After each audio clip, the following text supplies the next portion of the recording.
tonight, TikTok, the incredibly popular video sharing platform, takes a blow from the U.S. House of Representatives. Yeah, a broad bipartisan group of lawmakers voted today to ban TikTok here in the U.S.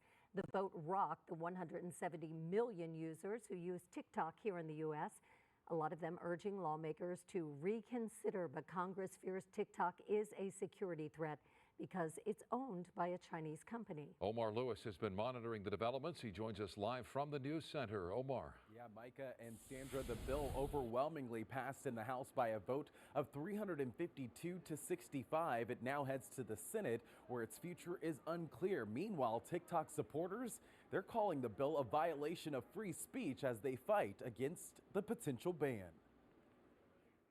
The news spread like wildfire across TikTok on Wednesday.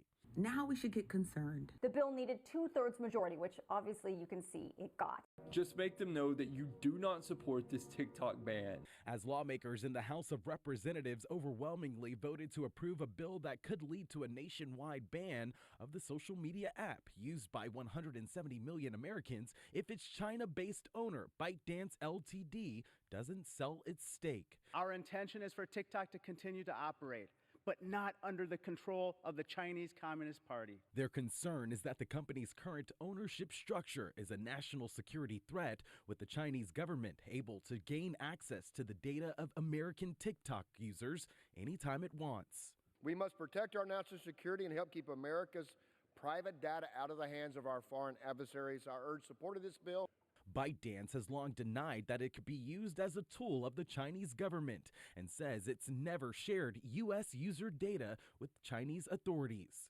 TikTok recently sent out a notification urging users to contact their lawmakers and speak out against the potential ban. They even gave them the number to dial as the hashtag #KeepTikTok took off on the platform. Some lawmakers received so many calls they had to turn off their phone.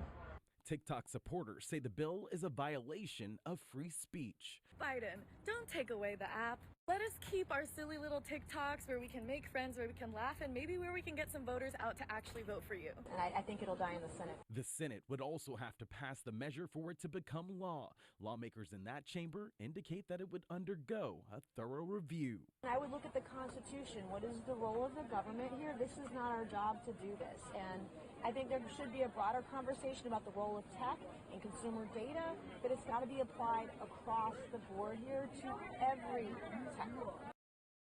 If approved, the bill would give ByteDance about 5 months to sell TikTok. Otherwise, it becomes illegal for app stores like Apple and Google to make it available for download. Meanwhile, President Biden says if Congress passes the measure, he will sign it. So the House of Reps have decided to cancel TikTok. They've always known it was a Chinese application, but something may have happened behind the scenes that they're not informing us about. Regardless of the fact, the country split on this one. You have a lot of people saying that due to the way the application collects data, it is a possible threat. Other people are saying that it's a First Amendment right. You know, it's 170 million users just in America alone. But the one thing I found quite odd about this whole situation is the fact that China citizens don't have TikTok.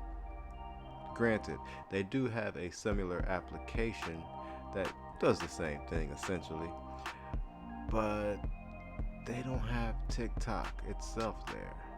Quite interesting.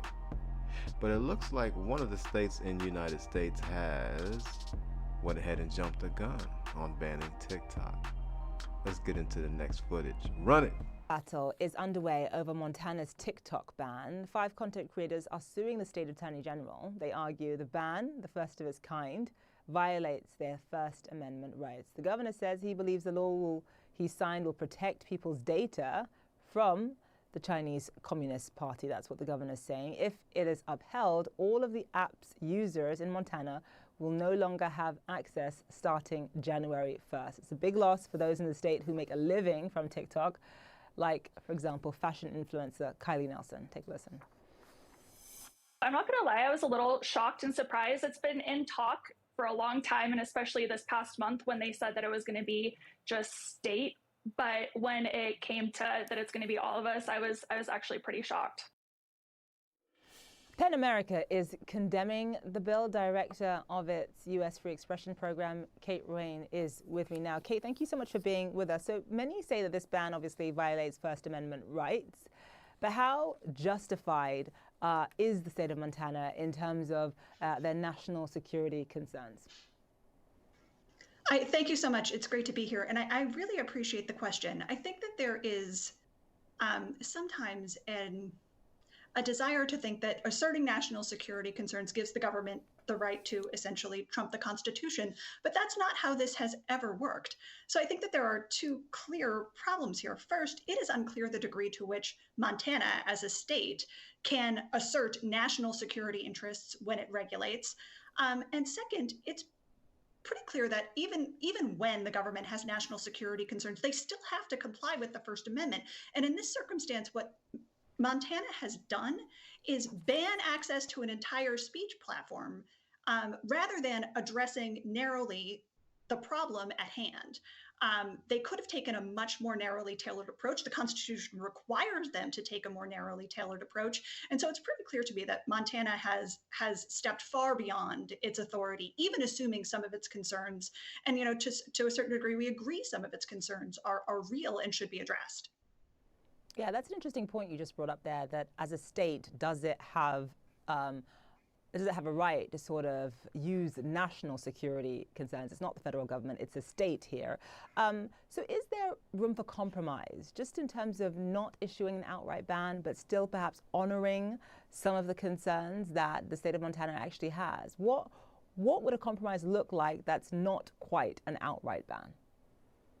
I mean, to begin with, a comprehensive consumer privacy law would really go a long way towards minimizing the amount of data that TikTok could collect in the first place, preventing TikTok and really any of the other platforms that are out there that are collecting our data every day to engage in their, surveillance advertising business model. A comprehensive consumer privacy law would be able to limit that and therefore limit the degree to which that data could ever be shared legally with any other party. So that would be my first recommendation for certain.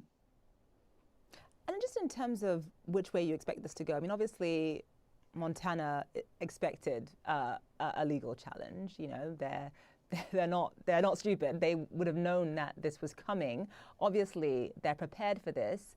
Given that, how do you expect this to resolve itself? Well, at this point, I do think that Montana's law will likely be blocked, or at least I hope it will be blocked by the courts. The previous administration, the previous federal administration had attempted to ban TikTok, and 3 district courts found that activity was probably in violation of the First Amendment, and they blocked it then. So we do have precedent saying that this would not be, that this is not legal. But like even in addition to the constitutional concerns, I'm not even sure how this ban could be implemented. What it essentially does is it requires TikTok and it requires app providers, sort of app store providers, to know whether a person who is accessing their app store or who is attempting to access TikTok, is in Montana or not. Right. That is a tremendous amount of surveillance that is going to be imperfect one way or the other. And so in addition to the constitutional concerns, I don't even know how this could technically be implemented. Right. And just quickly, obviously it's interesting that Montana is the first sort of state to try to ban TikTok. Obviously, there have been a number of other policies whereby in certain states it's banned from, for example, government devices. Do you expect other states to try to follow suit here? That is a deep concern for many reasons.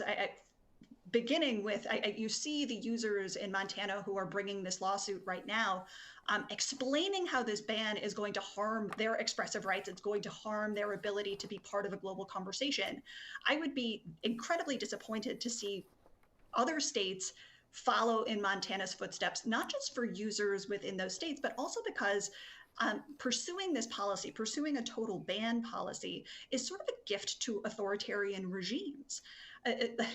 It sets an alarming global precedent, lending legitimacy to authoritarian regimes that like to block access to US platforms or prevent, or it shut off the internet entirely when dissent begins within a country. The US has been a leader in condemning that sort of cutting off of access to international communications platforms, and we should not become part of the crowd that engages in censorship when we have legitimate concerns about privacy. So they're giving TikTok, which is ByteDance, 5 months to sell it, or then it will be illegal to download via your Google Play stores, your Apple stores. 5 influencers in the state of Montana is suing the state in violation of their First Amendment rights. We got a lot going on, definitely a lot to unpack. There will be daily updates, trust me on this. There's much more information behind the scenes that we know. For everyone that uses TikTok, I feel for you. You know, there's a lot of exposure, a lot of things you can learn from the shorts on TikTok, you know, so it sucks, man, but what are you gonna do, you know? Just get a VPN, download the app, and use it. Say that you're in another place, but I don't take that advice. It's terrible advice. So guys, what you think? Let me know down below. I want to know how you guys feel about this situation. Should we ban it? Should we put vigorous parameters around the application, or should we keep it as is? Let me know down below. Thank you so much for tuning back into News Junkies. Please take the time just to like, share, and subscribe. Notification bell as well. And to the next time, peace and blessings.